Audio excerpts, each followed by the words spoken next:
So the other day I was looking through AliExpress and saw something both familiar and startling. The SJGAM M25 handheld, which is obviously not the PlayStation Portal you have at home. Hey, quiet, don't tell Sony. Instead, let me tell you all the good, all the bad, and as usual, who I think should buy this, if anyone. Real quick, here's my usual disclosure. Well, this thing was not given or loaned to me by any company, and instead comes from your support. So thank you, and thank you to Ugreen for sponsoring this video with these Uno chargers that are willing to dismember themselves in order to plug in and get you that juice your handhelds need even more than my face needs moisturizer. And this baby in particular has been supercharged to deliver up to 100 watts and even emote to tell you when your devices are charging, and they'll deliver it with a smile. Not interested? Well, how about this MagSafe wireless Uno charger for your phone? Don't have a magnet? No worries. You can tilt it back and have your little robot wear your phone like a hat. Now it has function and fashion. So, whether you're charging these little retro handhelds, your phone, or your big bad handheld PCs, don't let that juice guzzler pull a reverse card on you, and check out the links in the description below. And now on to the good. Don't worry, it'll be over soon. That's what she said. I don't think that's how that meme works. Anyway, the good here is how it looks, I guess. It's obviously no coincidence it shares such resemblance to the PS Portal and DualSense controller, cause it's basically the illegitimate cousin. Adopted, surely. And that's pretty much where the good ends. I mean, yes, there's a mini HDMI out, and the ergonomics are decent, obviously, because it cloned the shape of the DualSense and Portal. The on-off switch, I suppose, is simple enough to use even for a child, and the OS is pretty straightforward. Actually, a little too straightforward. Wait, are we talking about the cons now? Before Sony decides to report me and pull this video down faster than Concord off of PSN and Steam, let me talk about the performance for a moment. It has the RK3566, which is actually a little bit more performant as far as I know, compared to what's available out of the box with this device.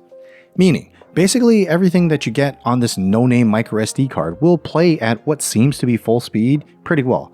I'll be honest though, I only really tested out Dreamcast, 64, and PSP, as I wouldn't expect this thing not to be able to play less demanding systems from an age gone by. I will admit, it was pretty fun capturing this footage. I totally forgot this game existed. It's kind of like Die Hard, right? I think. If you haven't seen this game before, I totally recommend checking it out and playing multiplayer if you can. It's totally ridiculous. It's both progressive and backwards at the same time. You see, they have these, I guess, obese people, and then you can throw like all kinds of furniture at them, and you can also nuke them with, I guess, like missile launchers or whatever. It's ridiculous. Anyway, I'm speaking way too positively about this right now, but the issue here is that the emulators don't have really any options, and I can't exactly tell what the FPS or any of the other usual metrics are. So now let me get into my gripes.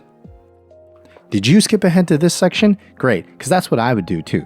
This device feels pretty cheap. It's fairly lightweight, which isn't a good thing in this case. The D-pad feels just not good, and the same goes for the buttons.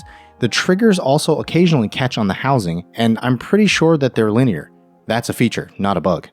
On top of that, the low resolution of the screen, 272p or whatever, also means that comparable handhelds in this display category typically look much better with their 480p resolution, and that includes the 3.5-inch display handhelds that I've reviewed before. It also has backfiring speakers. At least I think they're backfiring. I can't tell if those are for intake or... No, wait. What you diddly doing, neighbor? I'm putting speed holes in my car. Makes it go faster. Is that so? And to top it off, in addition to the lack of customization in the emulator menus and settings, emuelec, the Linux-based OS on this thing, isn't easy to update or upgrade, or it's way more involved than it should be. Basically, I spent about an hour or two faffing around with this thing trying to copy the microSD card contents and then also upgrade the OS, and it was way more cumbersome and involved than I wanted it to be, so I just gave up. That's the honest truth. And while you probably could upgrade and then get some cool stuff like Portmaster, it just doesn't seem like it's worth the effort. Not when it seems like there's just better options out there. So you can probably guess where I'm going with who I think should buy this. But before I tell you that, let me say, hey there, thanks for clicking on the video. And if you're enjoying the content, make sure to slap the buttons on the screen to show your support for your friendly neighborhood AI. No, not ChatGPT, I mean me, because with a voice and face like this, who wouldn't mistake you for an AI? That took 12 takes.